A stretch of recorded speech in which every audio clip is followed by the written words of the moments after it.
कि बीच बीच में मैंने कुछ क्वेश्चन पूछे हैं, तो चैप्टर को एकदम फोकस के साथ पढ़ना और हर एक क्वेश्चन की एकदम एक्यूरेट आंसर देना। क्या चैप्टर स्टार्ट करने से पहले मैं आपसे एक क्वेश्चन पूछना चाहूंगा, आप अपनी जिंदगी का आखिरी दिन एक 5 स्टार होटल में बिताना चाहोगे या खुले आसमान के नीचे नेचर की गोद में?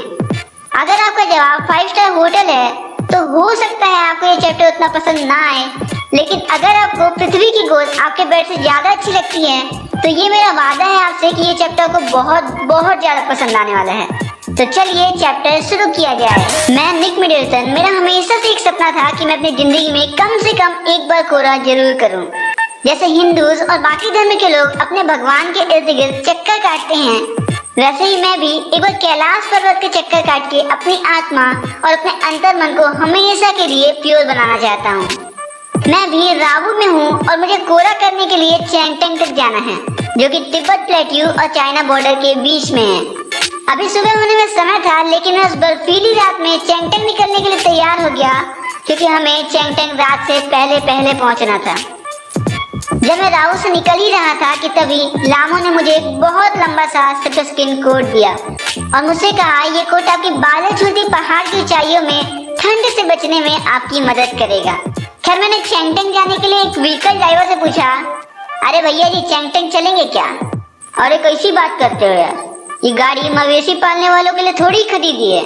भैया जी चश्मे का नंबर बदल गया है क्या? हम कोई मवेशी पालक नहीं है, हम यहाँ कोरा करने आए हैं। अरे माफ कीजिएगा सर जी, आपने ड्रॉगबा कोट पहना हुआ था ना, वो क्या कहते हैं कंफ्यूजन हो गया था।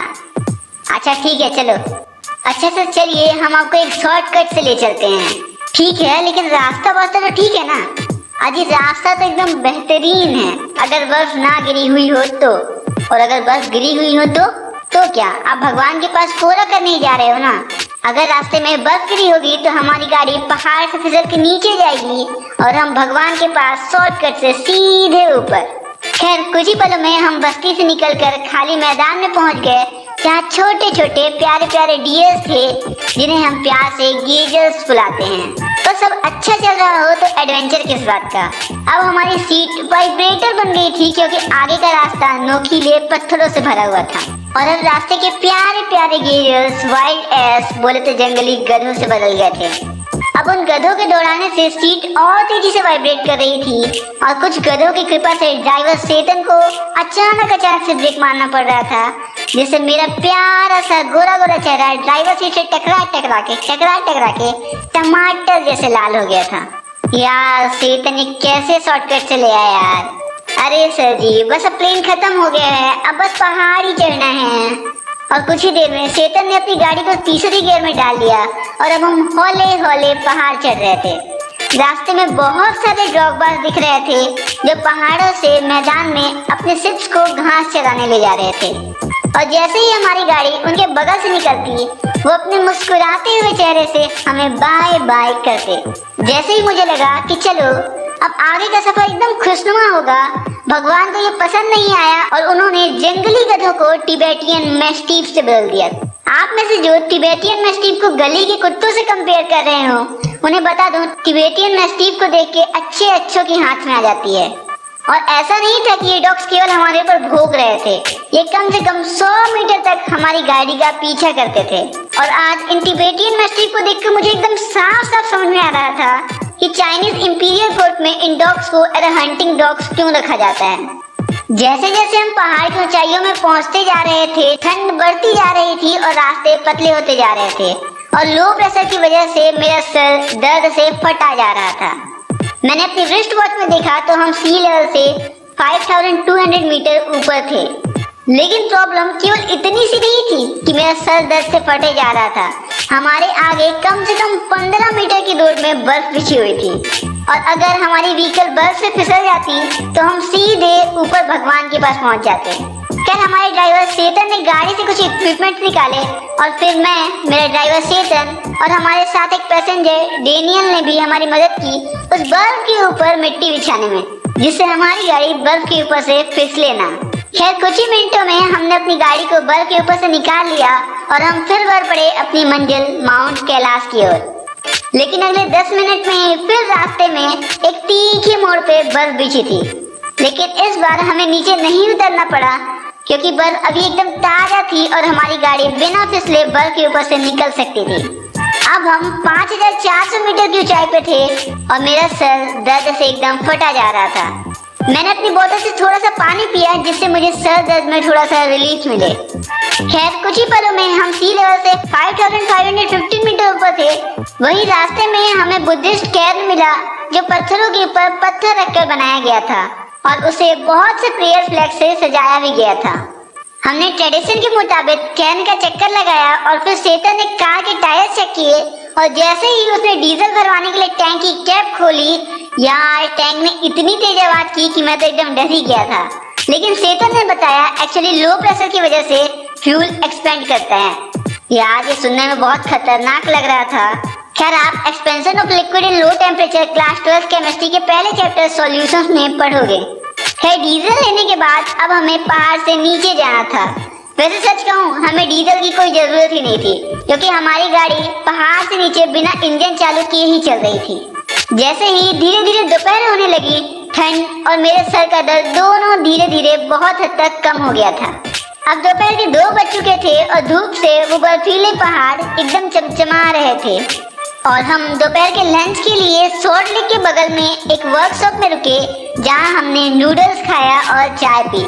अच्छा आपको पता है हिमालय के आसपास इतने सारे सॉल्ट लेक्स क्यों हैं? आखिर इन लेक्स का पानी नमकीन है तो है क्यों? एक्चुअली में पहले ये दुनिया 7 कॉन्टिनेंट में नहीं बटी थी। ये केवल 2 ही कॉन्टिनेंट थे जिन्हें रिसर्चर्स प्यार से गोंडवाना और यूरास्का कहते हैं। और जब हमारा इंडिया जो कि गोंडवाना लैंड का हिस्सा था यूरास्का के एशिया से जाके टकराया तो उस समय हिमालय का फॉर्मेशन हुआ। इस टेक्टोनिक मूवमेंट की वजह से बीच में जो टेरेस सी था उसका बहुत सारा पानी हिमालय के बीच में इकट्ठा हो गया और वही रीजन है कि हिमालय के बीच में बहुत सारे सॉल्ट लेक्स हैं। खैर अब हम होल पहुंच चुके थे और हम एक गैरेज में रुके क्योंकि हमारी कार 2 बार ऑलरेडी पंक्चर हो चुकी थी और अब हमारे पास कोई स्पेयर पार्ट नहीं बचा था जिससे अगले पंक्चर में हम अपनी कार को रिपेयर कर सकें। खैर हमने अपने साथ के पैसेंजर डेनियल को उसी गैरेज में अलविदा कहा। उसने सॉल्ट ट्रांसपोर्ट करने वाले एक ट्रक से लिफ्ट लिया और लास्का कश्मीर रोड पे निकल पड़ा। अच्छा आपको पता है इन बड़े बड़े ट्रक्स में बहुत से वर्कर्स सॉल्ट भरने में लगे थे। खैर मैं आपको सच बताऊं मुझे होल बिल्कुल भी पसंद नहीं आया क्योंकि यार ना ही यहाँ पे कोई पेड़ पौधे थे ना ही कोई जानवर। यहाँ केवल और केवल दूर दूर तक धूल पत्थर और थोड़ी बहुत बर्फ थी। वैसे ये मानना आप लोगों के लिए बहुत ज्यादा अजीब होगा क्योंकि होल शहर लेक मानसरोवर के बगल में बसा है और आपको पता है हिंदुज्म और बुद्धिज्म में माना जाता है कि लेक मानसरोवर 4 मेन नदियां इंडस, गंगा, सतलज और ब्रह्मपुत्र का ओरिजिन पॉइंट है। खैर जब तक सेतन कार रिपेयर करवा रहा था मैं होल के one and only coffee shop में गया जिसकी हालत शहर की बाकी सारी बिल्डिंग जैसी ही थी। दीवारों में जैसे मन वैसे पेंट किया हुआ था। रूम में 3 विंडोज थी और तीनों की तीनों टूटी थी लेकिन उन टूटी विंडोज से मानसरोवर लेक एकदम साफ और बहुत सुंदर दिख रहा था। खैर मेरा वेटर एक चाइनीज था जिसने मिलिट्री यूनिफॉर्म पहना हुआ था। उसने मुझे कॉफी सर्व करने से पहले टेबल पे मोबिल डाल दिया जिससे कॉफी के टेबल के गिरने पे दाग ना हो और फिर मुझे कप में चाय सर्व की और कहा सर यहाँ बस यही मिलेगा। और मुझे सेतन की वजह से जबरदस्ती चाय पीनी पड़ी लेकिन यार उस हर्बल चाय ने मेरी सर्दी एक पल में ठीक कर दी। खैर उस कैफे में आधे घंटे के बाद फाइनली सेतन आया और हम फिर चल पड़े अपनी मंजिल माउंट कैलाश की ओर। यार मैंने आज तक जितनी भी बुक्स पढ़ी हैं सब के अकॉर्डिंग मानसरोवर दिल को छूने वाली जगह है। मैंने जापानीज मॉन्क एकाई कुआची और एक स्वेडी स्वेन हेडिंग के बारे में पढ़ा है जिनके अंदर लिटरली एक भी इमोशंस नहीं थी लेकिन वो भी मानसरोवर लेक की खूबसूरती देख के एकदम रो पड़े थे। पर यार मेरे साथ ऐसा कुछ नहीं हुआ। मुझे मानसरोवर लेक ठीक ठाक लगा लेकिन वो इतना भी खूबसूरत नहीं था कि मैं रो पड़ूं। खैर अब चलते चलते 10:30 हो चुके थे और अब हमने रात में रुकने के लिए एक रूम ले लिया। लेकिन यार मुझे रात भर नींद ही नहीं आई क्योंकि एक बार फिर मैं ठंड के कब्जे में था और अब मुझे उस शहर की याद आ रही थी जिसकी अभी अभी मैंने आपसे बुराई की। मुझे याद आ रही थी होल के उस टूटे फूटे कैफे की, उस हर्बल चाय की जिसने मुझे कुछ ही पलों में ठंड से छुटकारा दिला दिया था। मेरी वॉच के मुताबिक मैं अभी सी लेवल से 4760 मीटर ऊपर था। मुझे ऊंचाई से कोई प्रॉब्लम नहीं थी, मुझे प्रॉब्लम थी मेरी ब्लॉक नोज से, जिसकी वजह से मैं पूरी रात सो नहीं पाया और अब मैं सुबह बुरी तरीके से बीमार था। चेतन और मेरा सफर बस यहीं तक था। अब मुझे माउंट कैलाश जाना था और चेतन को वापस लास्का। लेकिन मेरी खराब हालत देखकर चेतन वहीं रुक गया और मुझे रांची के one and only medical college ले गया, जो एकदम धार्मिक स्थल जैसे दिख रहा था। वहाँ के डॉक्टर ने कोई व्हाइट कोट नहीं पहना था, वो एकदम कॉमन तिब्बतियन दिख रहे थे और उन्होंने कहा आपको कोई प्रॉब्लम नहीं थी, ये केवल ठंड और ऊंचाई की वजह से है। उन्होंने मुझे 15 रैपर में दवाइयाँ दी, जिन्हें मुझे केवल 5 दिनों में खाना था। उन दवाइयों से बहुत बेकार, एकदम भेड़ बकरी जैसे महक आ रही थी, पर ऑफकोर्स मैंने सारी दवाइयाँ खा ली और रात में मैं एकदम जम के सोया। अगले दिन मैं पूरी तरीके से ठीक हो गया था और चेतन ने मुझसे अलविदा लिया, और जो कि वो बुद्धिस्ट था, उसने कहा अगर आप मर भी जाते तो मुझे कोई इमोशनल पेन नहीं होता, लेकिन हाँ मेरे बिजनेस में जरूर इफेक्ट पड़ता।